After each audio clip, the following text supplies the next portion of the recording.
Hola, buenas.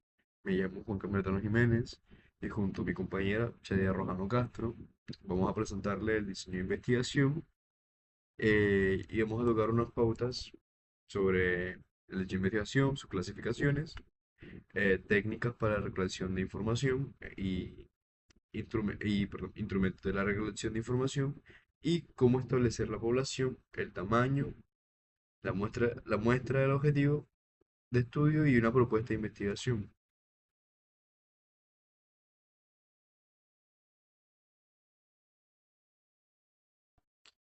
Ok, bueno, voy a hablarles sobre el diseño de investigación, las clasificaciones, el por qué es importante el diseño de clasificación, las clasificaciones, tanto cualitativa como cuantitativa, y las técnicas de recolección, las técnicas y herramientas de recolección que tiene que se usa para recolectar información, para la redundancia.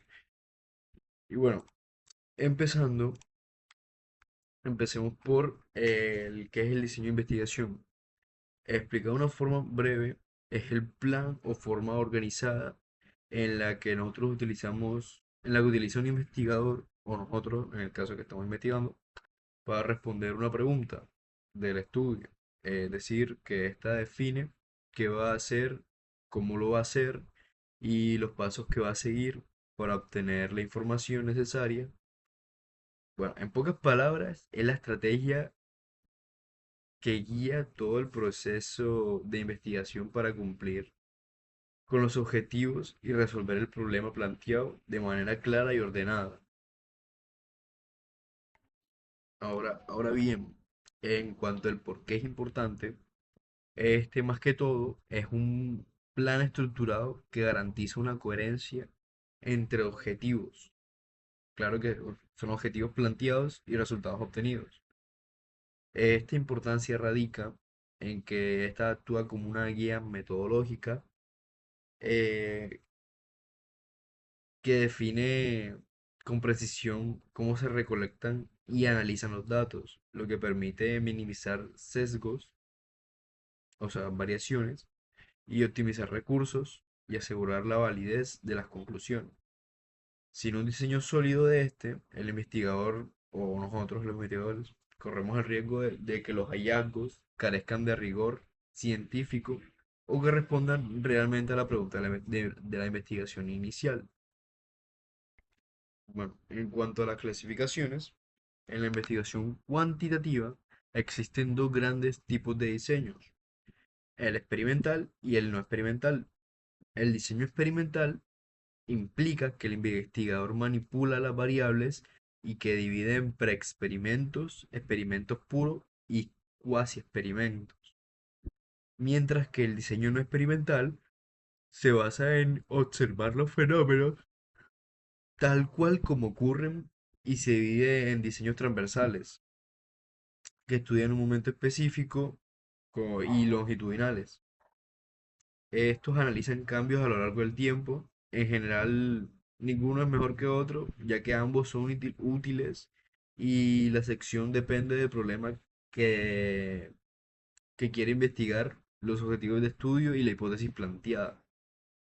En cuanto a la investigación cualitativa, existen varios tipos de diseños básicos que ayudan a estudiar la realidad desde diferentes enfoques. Entre los principales están la teoría fundamentada, los diseños de ectográficos, los narrativos, los fenomenológicos, e investigación de acción y los estudios de caso. Sin embargo, estos no son rígidos ni separados completamente, ya que en práctica suelen mezclarse entre sí, tomando elementos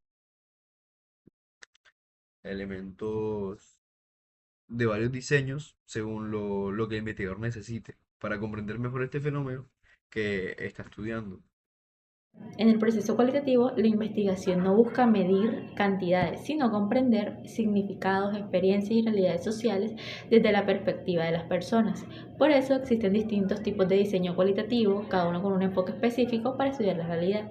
De acuerdo con autores como Roberto Hernández Sampieri en Metodología de la Investigación, los diseños cualitativos permiten explorar fenómenos en profundidad interpretando cómo las personas construyen su mundo y le dan sentido a lo que viven. Entre esa clasificación encontramos la etnografía. La etnografía se centra en estudiar culturas o grupos sociales en su contexto natural, el cómo las personas interactúan, cuáles son sus costumbres, creencias y prácticas. Su objetivo principal es comprender el comportamiento dentro del grupo.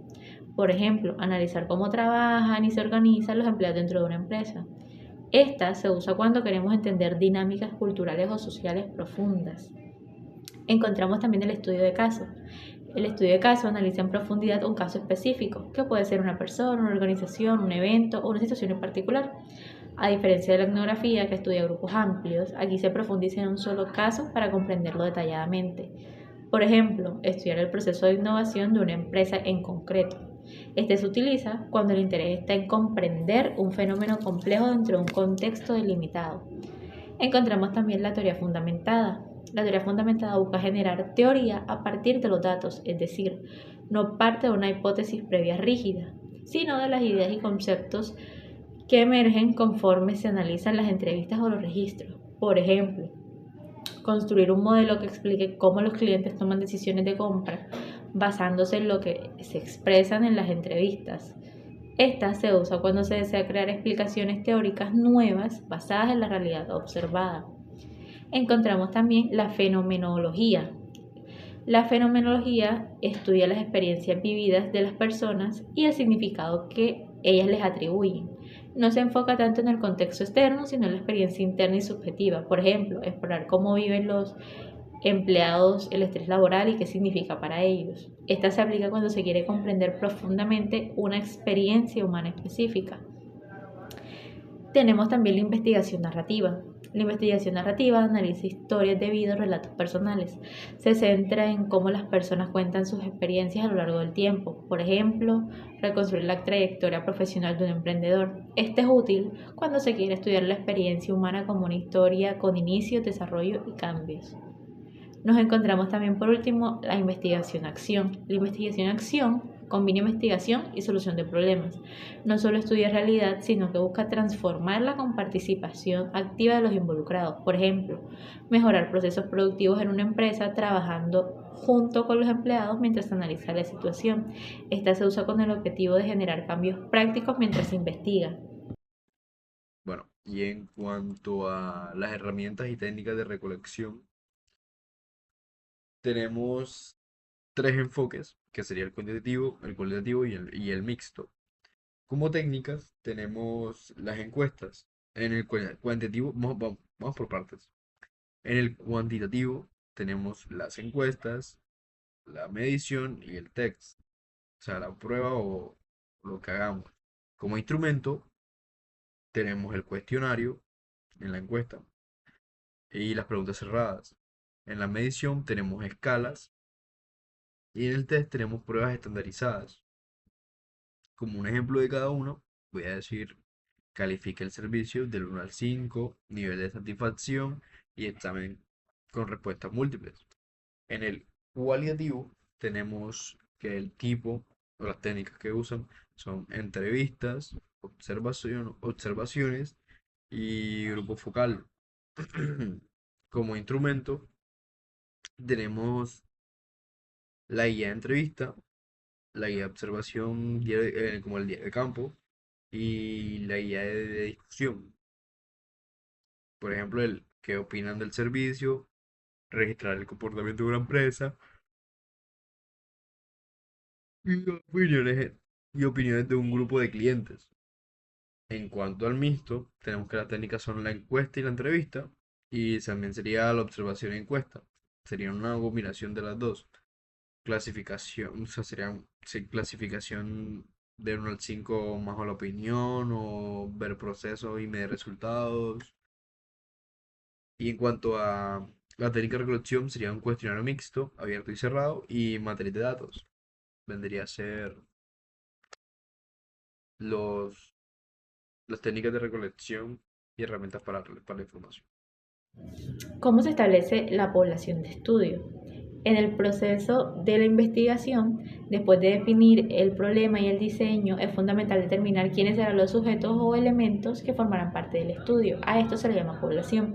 De acuerdo con Roberto Hernández, La población, también llamada universo, es el conjunto de todos los casos que concuerdan con una serie de especificaciones, es decir, no se trata de cualquier grupo de personas, sino de aquellas que cumplen con características previamente definidas en el planteamiento del problema.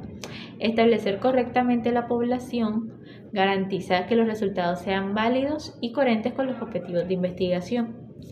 ¿Qué significa establecer la población? Bueno, establecer la población significa claramente delimitar quiénes serán incluidos en el estudio y bajo qué criterios. Para ello, el investigador debe responderse preguntas como quiénes serán los estudiados, dónde se encuentran, qué características deben cumplir y en qué periodo de tiempo. Por ejemplo, si el estudio analiza el estrés académico, la población puede definirse como estudiantes del primer semestre de la carrera de Administración de Empresas en la Institución Universitaria de Barranquilla, matriculados en el periodo 2026-1. Como se observa, no es una definición general, sino algo más preciso y detallado. Según Hernández, al establecer la población se deben considerar los siguientes aspectos. Primero, la unidad de análisis, que es el elemento que será estudiado. Puede ser personas, organizaciones, documentos o eventos. Por ejemplo, en un estudio sobre el clima laboral, la unidad de análisis serían los empleados. 2. También se deben tener en cuenta las características o criterios de inclusión, es decir, se deben especificar las condiciones que deben cumplir los participantes. Ejemplo, la edad debe ser entre 18 y 25 años, deben estar matriculados actualmente, tener mínimo 6 meses de antigüedad de la empresa, etc. Estos criterios permiten delimitar claramente quién pertenece a la población y quién no. Y por último tenemos la delimitación espacial y temporal. También es necesario definir el lugar, ya sea empresa, ciudad o institución, el periodo, ya sea año, semestre o trimestre, ya que esto evita que la población sea demasiado amplia y ambigua. Bueno, ¿cómo se establece la muestra y el tamaño de la muestra? Después de definir claramente la población, el siguiente paso metodológico consiste en seleccionar una muestra, es decir, un subconjunto de esa población que le representa adecuadamente. De acuerdo con Roberto Hernández, la muestra es un subgrupo de la población del cual se recolectan los datos y que debe ser representativo de esta cuando el estudio es cuantitativo. En el enfoque cualitativo, más que representatividad estadística, se busca profundidad y riqueza de información. Por lo tanto, establecer la muestra implica dos decisiones fundamentales. Primero, qué tipo de muestra se utilizará y segundo, cuántos elementos la conformarán, es decir, el tamaño de la muestra. ¿Cómo establecemos la muestra? Para definir la muestra, el investigador debe seguir una secuencia lógica. Primero, tenerla definida la población, ya que no se puede seleccionar una muestra si no se ha delimitado previamente el universo de estudio, quiénes, dónde y cuándo. Y segundo, determinar el enfoque de investigación, ya que según Hernández, el tipo de muestra depende del enfoque. En el enfoque cuantitativo, busca generalizar resultados. Por ello, la muestra debe ser representativa y se utilizan métodos probabilísticos.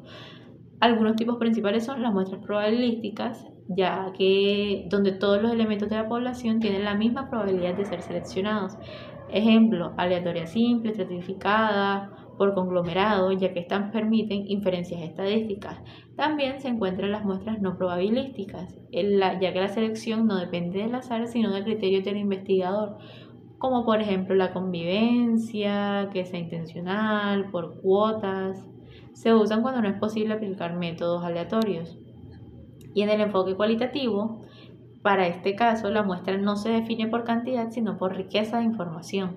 Se seleccionan participantes que pueden aportar datos relevantes y profundos. Aquí el tamaño no se fija por fórmula matemática, sino por el criterio de saturación teórica, es decir, cuando ya no aparecen datos nuevos relevantes. ¿Cómo se determina el tamaño de la muestra? Este tamaño de muestra depende del enfoque metodológico. En estudios cuantitativos se calcula considerando el tamaño de la población, el nivel de la confianza, el margen de error, la variabilidad esperada, ya que cuando la población es grande se utilizan fórmulas estadísticas. Un ejemplo es el que se encuentra en la presentación, donde la fórmula nos indica que n es el tamaño de la muestra, n mayúscula el tamaño de población y la e el margen de error. Hernández explica que mientras mayor sea la precisión deseada, mayor deberá ser el tamaño de la muestra. En el caso de los estudios cualitativos, el tamaño se determina por profundidad de la información. acceso a participantes clave, saturación de datos. Por ejemplo, en entrevistas en profundidad pueden ser suficientes entre 10 y 20 participantes si la información comienza a repetirse. Aquí no se busca cantidad, sino comprensión profunda. Un ejemplo aplicado de estos dos es, si tenemos el problema de que la influencia del uso de redes sociales en el rendimiento académico, la población, supongamos, es de 300 estudiantes del segundo semestre, si es cuantitativo, podemos tomarlo ya que se pueden calcular una muestra de aproximadamente 169 estudiantes con 95% de confianza y 5% de error. Si es cualitativo, lo llevamos al plano de que se podrían seleccionar 2 estudiantes con alto uso de redes sociales para entrevistas profundas hasta alcanzar saturación. Eso sería todo. Muchísimas gracias.